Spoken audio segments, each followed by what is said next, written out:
There's this lake near my town that freezes solid every winter. I was out skating one morning when I saw something impossible. Right in the center of the ice, glowing blue, an egg, just sitting there, frozen into the lake. The second I lifted it out, I could feel it. Cold, but alive.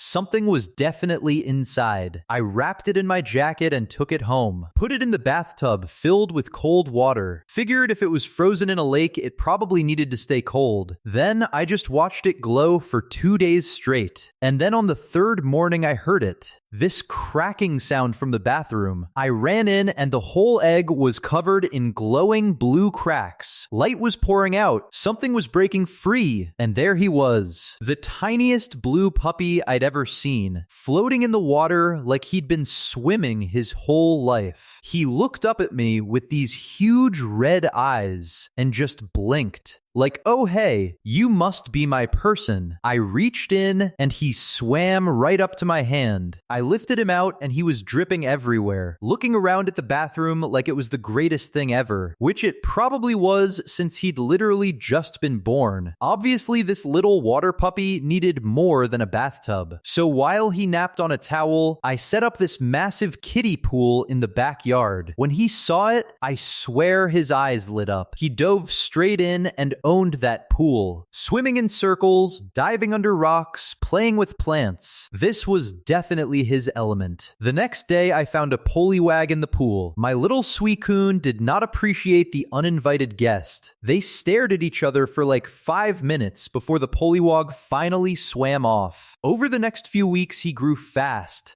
Not just bigger, but more graceful. His ribbon tails got longer and flowed behind him. His mane became elegant. He was becoming something beautiful. One day he escaped, and I found him at a nearby stream, but the water was disgusting. Brown, full of trash industrial runoff. He just stood at the edge, staring at it, and I swear he looked sad. Then something incredible happened. He touched his paw to the water, and where he touched, the water started clearing. The brown turned crystal clear. It spread outward in a circle. He was purifying it, actually purifying the water just by touching it. That's when I realized what he was. Something legendary. Something that could heal poisoned waters. And he knew it too. He'd found his purpose. As the water cleared, other Pokemon appeared. Goldeen and Staryu that had been hiding came out. They followed him as he walked upstream, healing their home. We followed the stream for miles until we found the source, an old factory dumping chemicals, and right there in the toxic runoff, a massive Gyarados, twisted and aggressive from years of swimming in poison. The Gyarados attacked immediately. My Suicune fought hard, but he was too small, too young. It hit him